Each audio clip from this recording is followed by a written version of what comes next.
The following podcast is recorded and produced by Emerge, a media creators co-op, in affiliation with the network at bicbp-radio.com.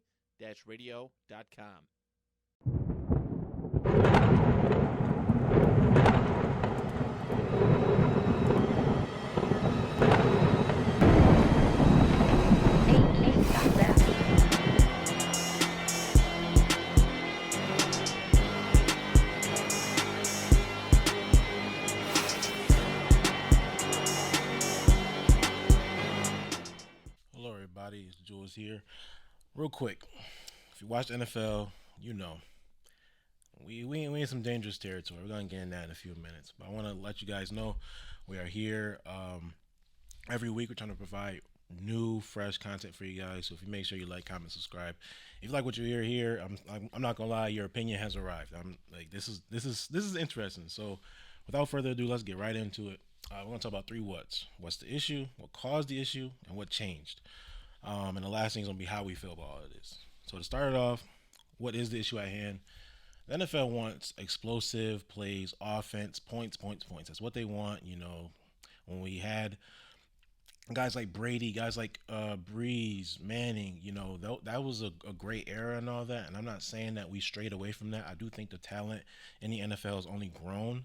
But we got to talk about this quarterback position in general. So in 2023, on average for the season, reading off a few numbers here, 218.9 passing yards per game, 1.4 touchdowns, 0.8 interceptions on 34.2 attempts. That's not too bad, but if we put in some context, a lot of quarterbacks didn't finish their season last year. A lot of quarterbacks were hurt. There was a lot of bad things going on around the league. Like a lot of people were saying, if it was any year to beat the Chiefs, last year was the year. They didn't have that number one target. They didn't have, a really good start to the year. 𝙗𝙗 was hurt. Chris Jones going through contract stuff. It's not a Chiefs piece though. We'll move on from that. But like I said, a lot of injuries, a lot of things going on. Some bad quarterback play from backups more or less what we expected. In 2024, an insanely small sample size. I can't stress that enough. It's only been 2 weeks, at the time of this recording. But I can say this with confidence. I don't think Brissett and Rodgers are going to light it up tonight. So with that being said, we're at 193.6 passing yards per game. That's disgusting. 1.1 touchdowns per game. That's disgusting. We're still in the same picks, about 0.8, which has been a constant in the NFL since about 2016, on only 30.3 attempts per game. Now, in summary, got less volume, less production, but at the end of the day, less volume in the passing games means more volume in the running game, and that's not where the NFL was really heading towards in like the 2016, 2017, as we'll get into a little bit later. But to give you guys some context, in 1980, we had an average of 196 passing yards, 1.4 touchdowns, 1.4 interceptions on 30.6 attempts. Very similar volume, very similar passing yards, very similar touchdowns. That's very, very dangerous territory. We are setting ourselves back 40 years. Like this is some really, really interesting stuff. So I'm going to talk about what caused the issue. What caused the issue is these defensive coordinators, they're paid. This is their job, this is their livelihood to stop these quarterbacks. These quarterbacks like Patrick Mahomes, Lamar Jackson, C.J. Stroud, all these guys, these elite level talents, these, first round quarterbacks who are actually really, really hard to game plan for. But in essence, we had the offensive coordinators bringing in RPOs and, motions and like all these different type of play designs and concepts that defensive coordinators were having fits with for a long time. But back in the day, when we were growing up, for me, Damon and Damian, we grew up with the Brian Urlachers, the Ray Lewises, the John Beesons, the Luke Kuechlys, and that's when Tampa 2 was, it was heat. It was everything. We had that Mike linebacker that could do a little bit of everything and man the field, the middle of the field, which is a whole different game compared to what it is now. Nobody's playing Tampa 2 now. Tampa 2 is dead. You only got about two really, really good Mike linebackers, in my honest opinion. Fred Warner and Roquan Smith. Those guys are, they're elite. They're dogs at their position, borderline defensive player of the year candidates. But that was the early 2000s. And the early 2000s had a big passing volume problem too. Now we fast forward to 2024 and you got players, like even average safeties, average cornerbacks, and we don't have the elite Champ Baileys anymore. We don't have these insane talents like the Ty Laws. And I honestly can't say that there's a better cornerback in the league than prime Patrick Peterson or prime Richard Sherman, with all due respect to guys like Pat Surtain and, whoever the case may be, even Sauce Gardner's. But when we look at the too high safety look, the whole point of too high safety look is to prevent the big play. Now, I said earlier, NFL wants explosive plays. They want points. They want, offense and all these type of things to go towards the entertainment part of the game. Unfortunately, defensive coordinators, they are not paid to let quarterbacks and wide receivers go crazy on them. That's their hope. Their whole goal is to stop these quarterbacks and game plan for these offensive coordinators that are allowed to do ridiculous things at the line of scrimmage in terms of motions, in terms of concepts and all that. So seeing this too high safety look, it's very scary for these quarterbacks. These quarterbacks aren't having a really good time dealing with it. I talked about it on TikTok a little bit ago with Jalen Hurts throwing over the middle of the field, how he wasn't doing it last year, but he did in his rookie year. And it's crazy because he was really not, it will say he was really good at throwing in the middle of the field, but he threw in the middle of the field a pretty decent amount. That's really is how you are going to attack too high safety look. You're going to let your wide receivers work into space. Now it's a little bit different because certain teams do have personnels where they can run this too high safety look and still get elite pressure. Looking at likes of the Chiefs, they don't run too much a too high safety look, but they'll throw a lot of disguises out there where they'll show a too high safety look and then they'll rotate into a one high safety look, and there's five guys blitzing because Spagnuolo is an insane human being who can do insane concepts with ease realistically.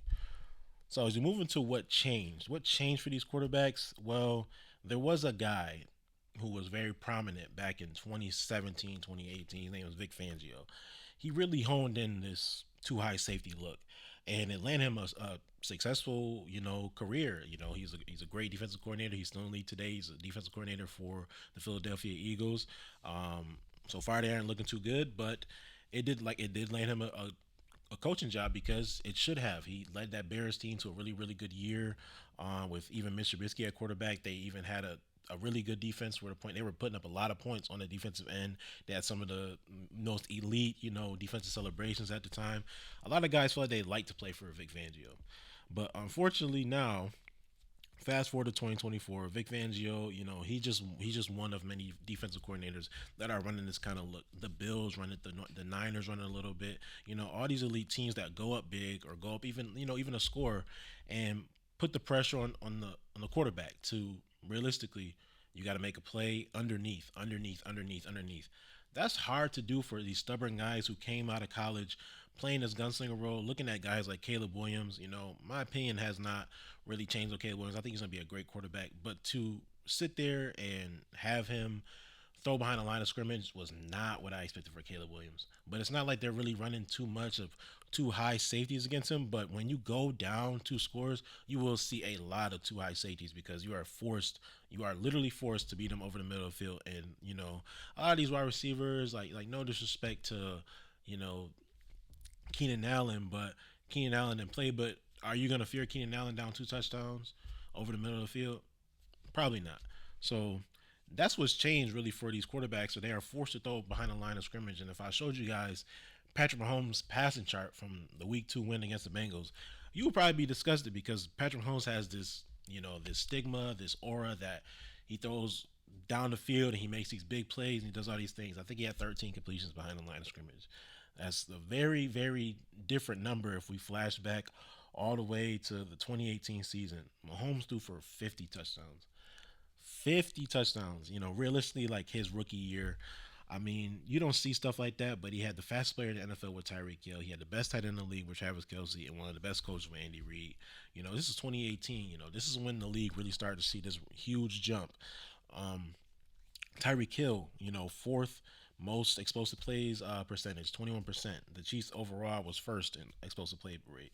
In 2019, Vic Fangio finally gets his job. So kind of the correlations that we start to see Vic Fangio emergence and the Chiefs emergence kind of be a parallel in the league. Since then, we can go from 2018 to 2021 and show you guys the points per game. It's looking kind of weird. But we start off with 2018, 23.3 points per game. This was the prominent year for the Chiefs. They had this crazy year. I said 50 touchdowns from Mahomes. shoot down a little bit, 22.8, not too crazy, 24.8 in 2020. That was a COVID year, so that was a big outlier. Hard to use that year for anything. And then if you go to 2021, it goes back down to 23 points per game. So since 2021, we are down from 23 points per game to 21.4 points per game.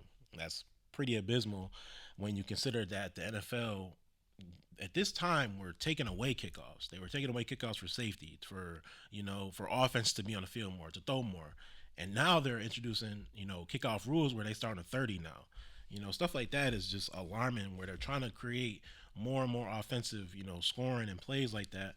And we go from 228.3 passing yards per game, which is not too crazy. This was in 2021, to 193.6. I can't express that number enough because it's very, very bad. It's under 200 passing yards a game. It's pretty bad. So this is a really, really interesting subject.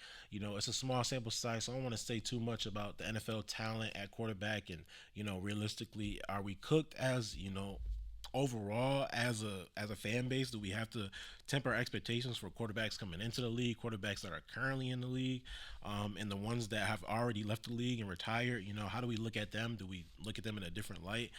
But how do I feel about all of this? Realistically, I look at it as one of those things where the game has evolved. It's for better, for worse. We got these really, really good quarterbacks and talents that can run and throw and, read defenses. The good ones, the Mahomes, the CJ Strouds. I'm not really talking about, the lower end guys that really need like a really good scheme to show their effectiveness. But I look at, the field goal kickers. Dude, we got field goals being kicked at an alarming rate, 50 yarders being boomed, at an alarming rate. And it's crazy because the kicker position was so volatile and there was so many guys being interchanged that you didn't need somebody to come in and kick more than one field goal sometimes, realistically. And now we're getting guys kicking 4 or 5 in one game. There's a big difference now, so the way I look at it, it changes about everything. This changes how we look at fantasy. Fantasy was drifting towards more wide receivers that are getting picked in the first 2 rounds. Now we might have to look back at the running backs again, like, hey, even if you're 26, 27 years old, we might have to draft you. Looking at betting wise, you could throw a Mahomes 250 passing yards in a game. Last year wasn't paying dividends. Mahomes was looking too good. And this year, not looking like he's going to be doing too much of the same. So it's like stuff like that. You got to look at betting differently. You got to look at, fantasy differently. And more importantly, these scouts have to look at quarterbacks coming into the league a lot differently. Who can get the ball the fastest and who can attack the middle of the field and beat this two-shell safety look, because it's really, really tough for a lot of these quarterbacks to not be stubborn and do the right thing and make the right read. Because, nowadays I look at these quarterbacks and like a lot of them can run, and they're kind of daring them to run, because most quarterbacks, besides Jaden Daniels, he's a rare outlier, don't like to get hit. I don't know why Jaden Daniels like to get hit, but he's a rare outlier. They don't like to get hit, so they're going to play it safe. So you want them to play it safe. You don't want them to have a chance to do something great on their feet. So they're not going to spin off you, stiff arm you, and take you 50 yards down the field. They'll probably get, a little 8, 9, 10-yard gain. But that's what you want. They're already down. You already got the middle of the field open. That's the point of this two-shell safety look. You don't want them to get these big plays. You want them to take that very, very slow approach at attacking the lead and attacking the defense. So we can talk about this throughout the season. Maybe next month we can revisit this and see where the numbers go. But these offensive coordinators are getting jobs, and they're potentially becoming head coaches. You got the Clint Kubiaks, you got the the Slowiks, you got the Ben John, the Johnsons, and you got all these offensive coordinators that people are hyped about. But now we're gonna start looking at the defensive coordinators. Are like, if you could stop a quarterback and you can lead a team, looking at you guys like D'Amico Ryans, to potentially lead your team, Raheem Morris to potentially lead your team. That's what you want nowadays, because realistically, the whole point of football is to stop your opponent and make them uncomfortable and impose your will. If you can do that, what this defense is starting to do, it's not the be all end all. It's not the winning rate. It's not the winning way. It's not the exact way to play a defense, because we seen on Monday Night Football, the Falcons were down big, Eagles running their two-shell look. It's Vic Fangio's defense, and they still lose the game. They still give up. They still give up 2 big chunk plays. So if you got a quarterback that can make those reads and make those throws, you're in a good spot. If you don't have the quarterback to make those throws, I'm not going to name any names because it's such a small sample size, then you're in for some trouble.